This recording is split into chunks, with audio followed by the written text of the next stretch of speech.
যে যার ধর্ম পালন করবেন, তাতে কারোর কিছু বলার নেই।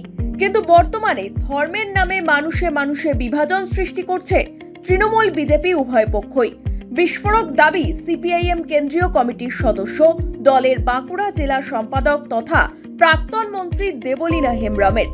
মঙ্গলবার যেভাবে বিধানসভা তোলপাড় হয়েছে তার তীব্র নিন্দা করেছেন তিনি। এদিন রানীবাঁধে সাংবাদিকদের মুখোমুখি হয়ে তিনি বলেন, প্রথম কথা হচ্ছে আমাদের বক্তব্য, ধর্ম মানুষের যে যার ধর্ম, ধর্ম নিয়ে আমরা রাজনীতি করি না। ধর্ম কেউ কাউকে তাড়া করে না, নিজের ধর্ম নিজের কাছে। সেই জন্য আমি বলবো, ওদের তো ধর্ম ছাড়া তো আর অন্য কিছু বলছে না। ধর্মের নামে মানুষকে বিভাজন করছে, মানুষকে ভাগ করে দিচ্ছে, মানুষকে দুর্বল করে দিচ্ছে। মানুষের যে রুটি রুজি, যেসব মানুষ বেঁচে থাকবে তাদের অধিকার, সেই অধিকারগুলো যাতে না তারা তুলতে পারে, সেই জন্য ওরা ধর্ম নিয়ে মানুষকে বিভ্রান্তি করছে দুজনেই, তৃণমূল এবং বিজেপি।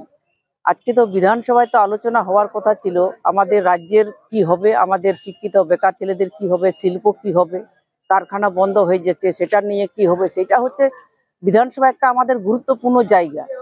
বিধানসভা হচ্ছে একটা আমাদের রাজ্যের মানুষের, তাদের কি কি করলে সেখানে উভয় পক্ষ আলোচনা করবেন, মানুষের জন্য কি করতে হবে না করতে হবে, কৃষকের জন্য, সাধারণ মানুষের জন্য এই যে জিনিসপত্রের দাম বাড়ছে সেইগুলো কিভাবে কিছু করা যায় কিনা, সেই সব নিয়ে তো আলোচনা। বিধানসভা হচ্ছে আমাদের রাজ্যের জন্য একটা গুরুত্বপূর্ণ জায়গা। সেখানে আমাদের সমস্ত যে আগামী দিন চলার পথ, আমাদের কি হবে, শিক্ষা, খাদ্য, বাসস্থান এবং মানুষের বেঁচে থাকার অধিকার কি কি হবে, আর এই রাজ্যের মানুষ কেমন থাকবে, সেইগুলো নিয়ে তো আলোচনা হওয়া দরকার। ধর্ম নিয়ে তো কোনো আলোচনা করার দরকার নেই। ধর্ম তো নিজের ধর্ম নিজের কাছে, যে যার ধর্ম। আমাদের তো ধর্ম তো দীর্ঘদিন ধরে আছে, সেটা নিয়ে তো কোনো আমাদের লড়াই নাই। আমাদের হচ্ছে বেঁচে থাকার লড়াই। যার যেমন যোগ্যতা, যারা শিক্ষিত ছেলেরা আছে তাদেরকে চাকরি দিতে হবে, যারা অর্ধশিক্ষিত বা তারা কাজ করে খেতে পারবে তাদের জন্য কাজ দিতে হবে।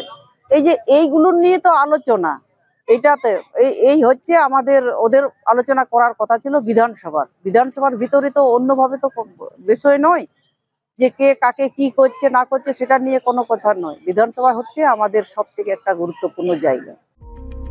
বিধানসভায় জবাবি ভাষণে বিরোধী দলনেতা সহ বিজেপিকে অল আউট আক্রমণ শানিয়েছেন মুখ্যমন্ত্রী মমতা বন্দ্যোপাধ্যায়। যদিও শুভেন্দু অধিকারীর দাবি, মুখ্যমন্ত্রী আতঙ্কিত।